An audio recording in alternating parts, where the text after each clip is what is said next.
PHE ने की अवैध जल कनेक्शन पर कार्रवाई। पीएचई की ओर से अवैध जल कनेक्शन को लेकर अभियान चलाया जा रहा है।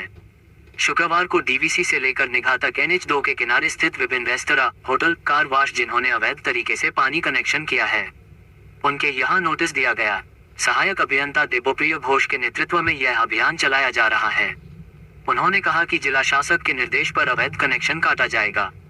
इसी को लेकर अब तक कुल 40 से ज्यादा संस्थानों में नोटिस दिया गया है।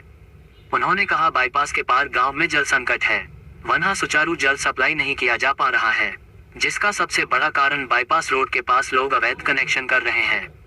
1 साल आगे भी कार्यवाही की गई थी, कनेक्शन काटा गया था, किंतु फिर से अवैध कनेक्शन किया जा रहा है। सभी को नोटिस दिया गया है। यदि उन लोगों ने कनेक्शन नहीं काटा तो प्रशासन की मदद से पीएचई कल सभी अवैध कनेक्शन काट देगा। আমাদের এই এনএইচের গা বরাবর টোটাল যে লাইনটা রয়েছে এটা আমাদের পিএইচই রাইজিং মেন, এখান দিয়ে জল সরবরাহ হচ্ছে আমাদের টোটাল এই আসানসোল এরিয়ার ডিভিশনের আন্ডারে যতগুলো ব্লক আছে এবং গ্রামীণ এলাকায় প্রত্যন্ত এলাকায় এখানে জল যাচ্ছে।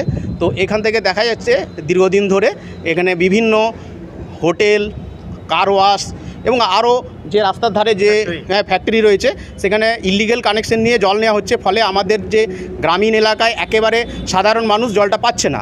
এবং সেই জন্য আমাদের এটা অ্যাডমিনিস্ট্রেটিভ লেভেল থেকে ডিএম সাহেবের নির্দেশে এবং পিএইচই থেকে এটা একটা মানে কনসলিডেটেড একটা ডিসিশন নেওয়া হয়েছে যে এখানে আমাদের সমস্ত ইলিগেল কানেকশনে যারা করে রেখেছে তাদেরকে নোটিশ দেওয়া হচ্ছে যে যাতে করে তারা নিজেরা কেটে নেয় এবং তাদের ওন সোর্স যেন ক্রিয়েট করে তারা জল মানে এই হোটেলগুলো চালায় বা যে সংস্থাগুলো রয়েছে।